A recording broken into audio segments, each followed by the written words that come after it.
उपस्थित धर्मप्रिय सज्जनों, मातृशक्ति, हम लोग इस समय समाधान इस सब्जेक्ट के माध्यम से, इस विषय के माध्यम से एक परिचर्चा प्रारंभ कर रहे हैं। बहुत सारे विषयों को हम थोड़े थोड़े शब्दों में, समयों में उसको हम समझ पाएँ। मनुष्य क्या है, वेद क्या है, हमारी सनातन संस्कृति क्या है, इन सब विषयों को और ऋषियों के माध्यम से, उनके वचनों के माध्यम से हम लोग इस परिचर्चा को प्रारंभ कर रहे हैं। आइए सभी करबद्ध होकर के, हाथ जोड़ करके हम लोग गायत्री मंत्र का पाठ करेंगे एक बार। ओम भूर्भुवः स्वः तत्सवितुर्वरेण्यं भर्गो देवस्य धीमहि धियो यो नः प्रचोदयात्। ओम शांति शांति शांति। उपस्थित धर्मप्रिय सज्जनों, मातृशक्ति, हम सब सौभाग्यशाली हैं कि हम ऋषियों की पावन परंपरा के माध्यम से, भगवान की वेदवाणी के माध्यम से, ऋषियों के वचनों के माध्यम से हम अपने इस मनुष्य जीवन को महिमापूर्ण कर सकते हैं, भगवान की कृपा के पात्र बना सकते हैं। और उसी श्रद्धा को लेकर के आज जिस विषय पर हम लोग चर्चा करने लगे हैं, समाधान रूपी मनुष्य कौन है, मनुष्य क्या है, मनुष्य किस प्रकार के कर्म करे तो वो मनुष्य कहलाएगा, अन्यथा उसका नाम क्या होगा, इस विषय को लेकर के हम लोग आइए थोड़े से शब्दों में विचार करते हैं, प्रारंभ करते हैं अपनी परिचर्चा को। महर्षि याज्ञवल्क्य का शतपथ ब्राह्मण में वचन है, सत्यम वै देवाः अनृतम मनुष्याः।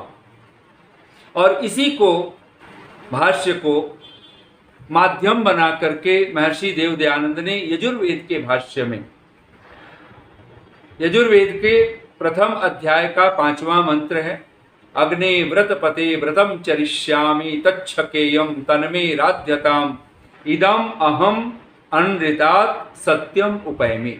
इस मंत्र का जब भाष्य कर रहे हैं ऋषि, तो इसका भाव अर्थ करते हुए ऋषि के शब्द हैं, मनुष्याणाम द्विविधम एव आचरणम, मनुष्याणाम द्विविधम एव आचरणम सत्यम अनृतम च।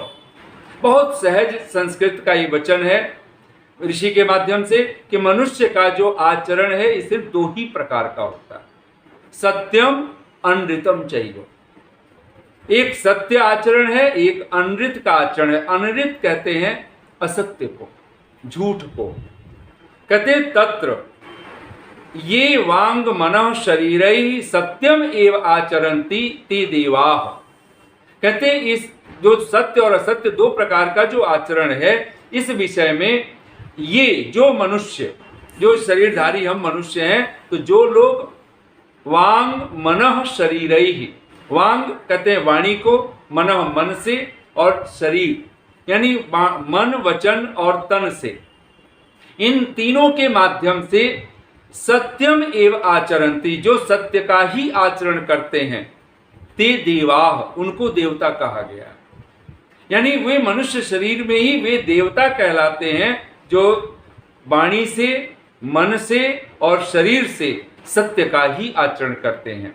कहते ये चैव, और जो अनृतम आचरन्ति, अनृत का आचरण करते हैं, असत्य का आचरण करते हैं वाणी से, मन से, शरीर से, ते मनुष्या, वे देवता न कहला करके वे मनुष्य कहलाते हैं। और उन मनुष्यों की क्या संज्ञा होती है, तो ऋषि लिखते हैं, अर्थात असुर राक्षसाः सन्ति।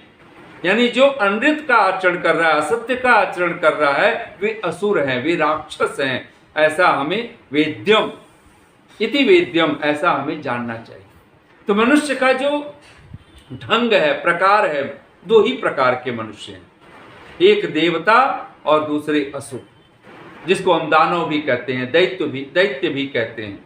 भगवान कृष्ण भगवद गीता में अर्जुन से कहते हैं, द्वौ भूत सर्गौ लोके अस्मिन् दैवः आसुर एव च, कि यानी अस्मिन् लोक, दो भूत सर्गौ लोके, अस्मिन्, इस संसार में, इस लोक में दो भूत सर्गो, मनुष्य समुदाय सिर्फ दो ही प्रकार का है, दैव आसुर एव च, एक दैवी संपदाओं वाला है और एक आसुरी संपदाओं वाला है। तो जिसको दैवी संपदा वाला भगवान कृष्ण कह रहे हैं उसी को देवता कहा है, उसी को देवाह कहा है, और जो आसुरी संपदा वाले हैं उन्हीं को असुर राक्षस कह करके पुकारा है। और वहां पर भगवान कृष्ण भगवत गीता में अभयम सत्व संशुद्धि आदि 26 लक्षणों को गिनाते हैं दैवी संपदाओं वाले व्यक्ति के रूप में। यानी देवता के जो लक्षण होंगे वो पहला लक्षण गिनाते अभयम। जब असुरों की संपदा गिनाई है भगवान ने तो वहां दंभ दर्प आदि गिनाते हैं, यानी पहला लक्षण गिनाते हैं दंभ। दंभ कह सकते हैं दिखावा, प्रदर्शन, जिसको हम पाखंड कहें, कुछ है और दिखाया कुछ जा रहा है। सीधा सा समाधान हमारे मस्तिष्क में बैठे कि मनुष्य सिर्फ दो ही प्रकार के, एक देवता दूसरे असुर। और देवता आसमानों पे रहते हैं, ऐसे नहीं जो हम पौराणिक कथाओं में हम अभी भी हम उलझे पड़े हैं। इस भ्रम को तोड़ दें, अगर हम सत्य का आचरण करते हैं तो हम देवता हैं, अगर हम सत्य का आचरण करते हैं हम दैवी संपदा से भरे हुए लोग हैं। और इन्हीं भावों को लेकर के बहुत सहज श्रद्धा के साथ भगवान मनु कह देते हैं ना नृतात पातकम परम। असुर को असुर क्यों कहा गया? वो मनुष्य असुर क्यों है, राक्षस क्यों है? जो अनृत का आचरण करता है, जो असत्य का आचरण करता है। कहते हैं न अनृतात पातकम परम, अनृत से बढ़कर के दूसरा कोई पाप भी नहीं है। और ये पातक, गिरा देने वाला, पतन कर देने वाला इस जगत में कुछ है तो वह अनृत है।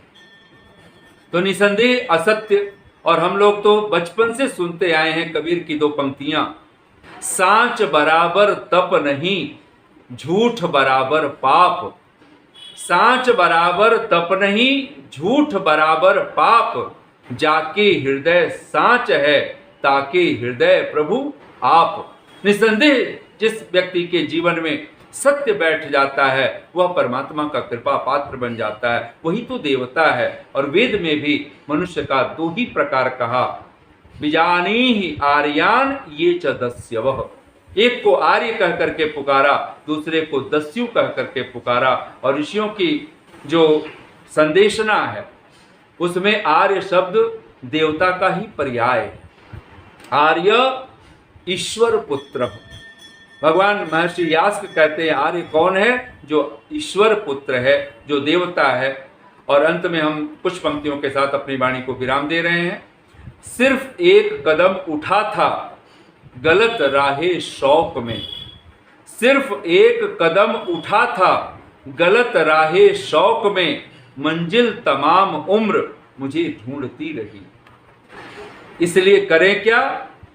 आए विश्वास करें सत्य पर, विश्वास करें परमात्मा की वेदवाणी पर, ऋषियों के वचनों पर विश्वास करें, जिसको आगम प्रमाण कह करके पुकारा, शब्द प्रमाण कह करके पुकारा, जिसको ऋषियों ने आप्तोपदेश शब्द कहा, वह परम आप्त जो परमात्मा है उसकी वाणी पर विश्वास करें। और जिस व्यक्ति के जीवन में विश्वास होगा तो क्या होगा?